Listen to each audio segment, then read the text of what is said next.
Hi, I'm Reba, and I'm here today to talk about my journey with EOE. I was diagnosed 8 years ago, and I've been asked multiple times to share my journey, what's helped me heal and get pretty much better, and what my story has been um, with EOE, how I travel, how I go through life, how I have managed to gain weight and to lead a relatively normal life. And I've avoided talking about it a lot, especially on my social media platforms, because it can be overwhelming to talk about something that is really painful and traumatic. So you may also understand that feeling. So I decided to create a podcast, create a video, um, talking about my experience so that maybe I don't have to say it so many times. I hope you understand that because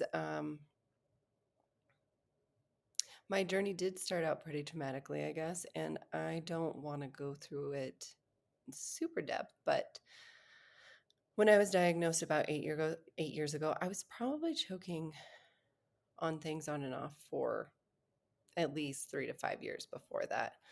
Um, Slowly just losing a ton of weight. I know I was less than 100 pounds, and I'm like 5'6", so very unhealthy, not malnourished, and um, so just afraid, so just terrified to choke.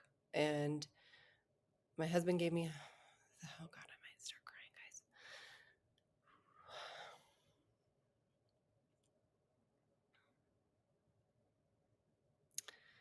The last straw was taking a ride in the ambulance because I choked on watermelon, like for watermelon, God's sake. So finally I was like, okay, my husband's like, you're going to figure out what is going on. So I go and get my scope, and they can't fit a child-sized scope down my throat. Like, that's how severe my EOE was. And so I go to the doctor, and they're like prescribing me all these medications and things like that. So I'm like, okay, well, what else can I do?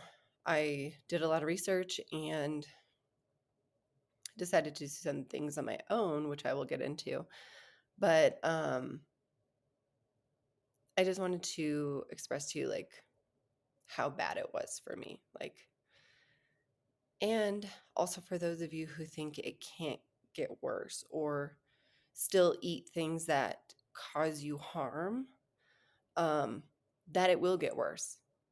From my own understanding, it will get worse. And you're putting yourself at risk for something really bad. And I had let myself go for so long, choking on things, just really just not eating, almost thinking that there was no cure. Like this was just the weirdest thing. And this is a relatively new disease.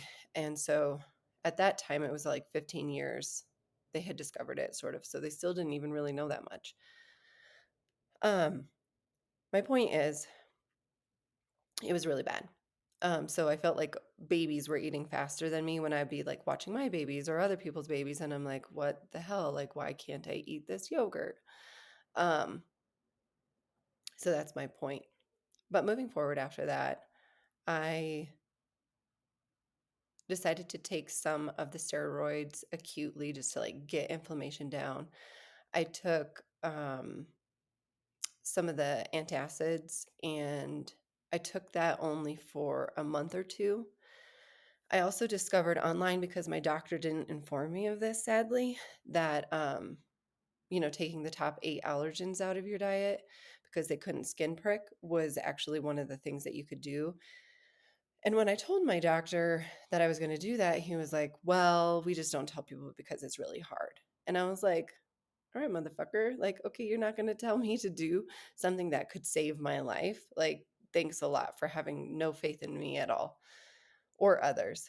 Um, uh, and it was hard. It was really hard.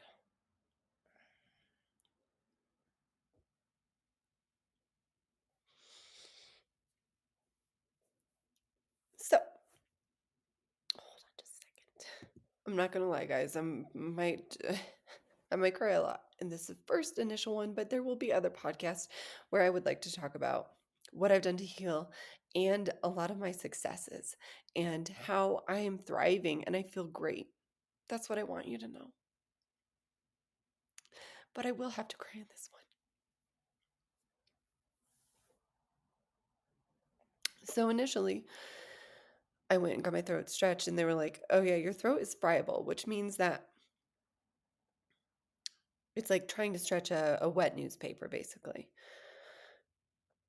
And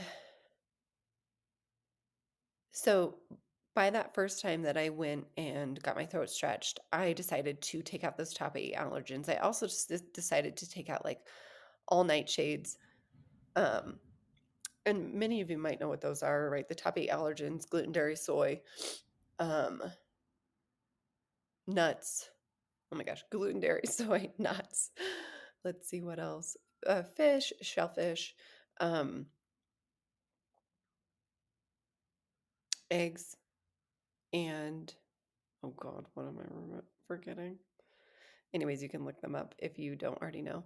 But I also decided to almost do some other detoxes at the same time. So I took a lot of things out of my diet because I didn't know. They were like, you can't skin prick to test. And no. And I was like, okay, well, I'm just going to like start with a little bit of a detox, just really start to rebuild my body, my gut, just like everything.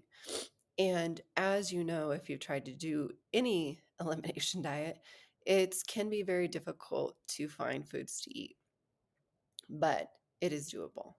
And I really just went mainly to a kind of whole food diet. And yes, I took out a lot of grains too, but we'll get to that later. So after doing those detoxes and taking out those top 8 allergens out of my diet, uh, within 3 months, well, they stretched my throat again. Then at the 3-month mark from my first diagnosis, they stretched my throat again. And the doctor says to me, we couldn't even diagnose you with EOE anymore. Like, that's how few eosinophils I had in that, whenever they do the biopsy. 3 months, guys. After 3 months, they couldn't diagnose me. And this is only from taking those top 8 allergens out and some of the nightshades and other detox things that I took out. I only took those steroids and antacids, like I said, for like a month or two, and kind of sparingly. I didn't really want to get my body used to those things. Apologies for sniffing. So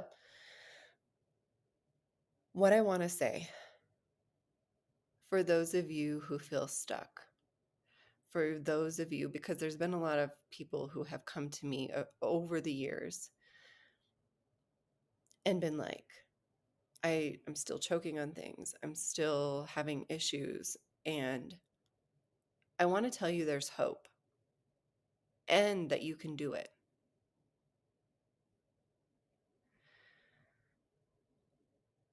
I still, after 8 years, still do not eat those top 8 allergens. And yeah, it does make my life difficult. But what is more difficult is choking and not being able to eat any food. So to me, that sacrifice, in quotes, sacrifice, is worth it. I know that it can be difficult mentally and socially and physically because you want those freaking foods because they're really good.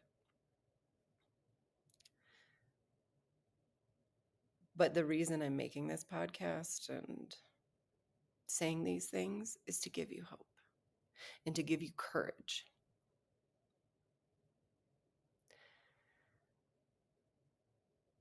Because I know it will be hard when you go to your mother-in-law's house and she wants to feed you some food that you cannot eat. And you'll feel like you hurt her feelings. And you'll feel like, well, maybe I should just have a little bit, knowing that it will harm you. But you are worth not eating those things and hurting someone's feelings. And it should not hurt their feelings because you're taking care of yourself. There's so many good foods that you can eat, and I'd like to share those with with everyone, the things that I eat and that are still good and yummy. And yes, your taste buds are just going to honestly have to change, in all honesty. Um, things will taste different, especially initially. You're going to go through a period where you're going almost through withdrawal, like your body is going to ache for these foods and want it dearly. But can you be strong enough? Can I be there to hold your hand and know that we're in this together, that you're not the only one? That's what I want you to know. You're not the only one dealing with these things. Oh my gosh, I have so many boogers. My nose is just running. Um, so anyways, I get to that 3-month mark and they're like, your throat is now to the normal size. And okay, wow. And I stopped going to my doctor, in all honesty. I haven't seen him for 8 years. Not that surgery doctor, he was actually phenomenal. It was my other doctor who was advising me, and he was just like, he didn't care what I actually wanted to do or say with my life. So um, he wanted me to be on medicine forever. And I was like, there's got to be a different way. And I have found a different way. And I think that medicines are necessary and can be wonderfully used, but not for the course of the rest of my life. So I have found a way to not do those things. And that is through the thanks of functional medicine doctors that I've gone to see. I've done energy healing.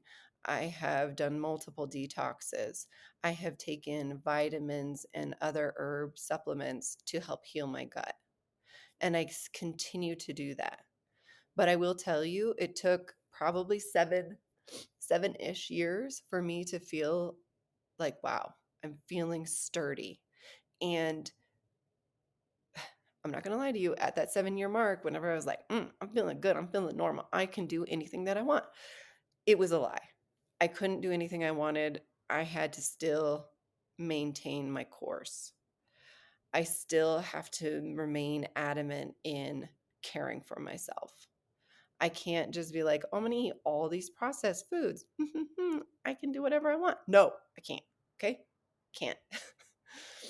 But I really, really, really want to, because there's so many great gluten-free options. Not even just gluten-free. Obviously, I have the top 8 allergens, but I'm like, I want a freaking English muffin, okay?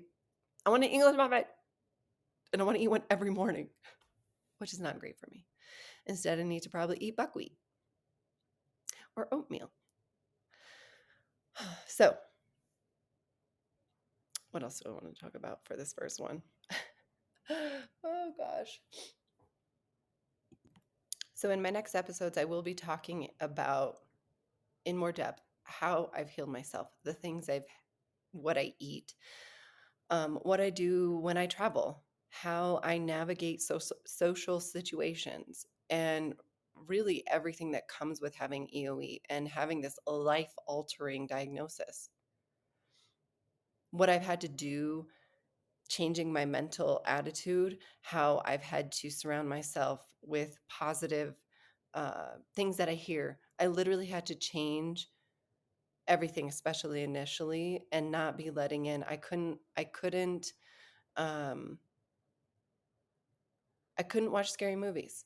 I I couldn't let things in when I was already dealing with something so hard.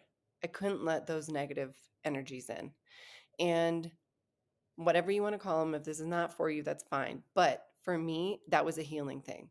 I chose to listen to other people like Tony Robbins, Marie Forleo, people who lifted me up and helped me heal. Deepak Chopra. I mean, the list goes on, and I will dive into that. But it was about me claiming it as the year of Rebecca.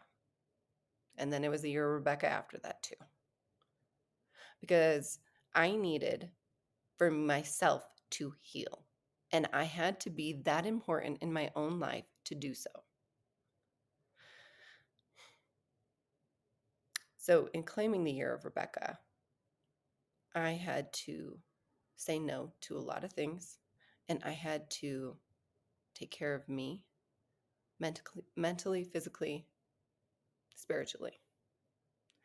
And there's a lot of things that went into that. So I hope you'll be here on my journey and listen to my next episodes. The next one will be about who knows, but I'm sending you love. I'm sending you strength. I'm sending you courage to take care of yourself and to eat well for yourself and to find help for yourself and your families and your friends, and know that it's possible. I'm now 120 pounds, bitch. I have gained 20 pounds back and I feel amazing. I feel strong. I weight lift. I have energy. And I think you can too. If you try these things. I can't say that you'll fully heal or any of those things because I think that's hard to say, but I know that there's hope that you will. And I've seen it work in my own life, and I really, really hope it would work in yours. So I'll stop talking because I like to talk. Okay. See you on my next episode.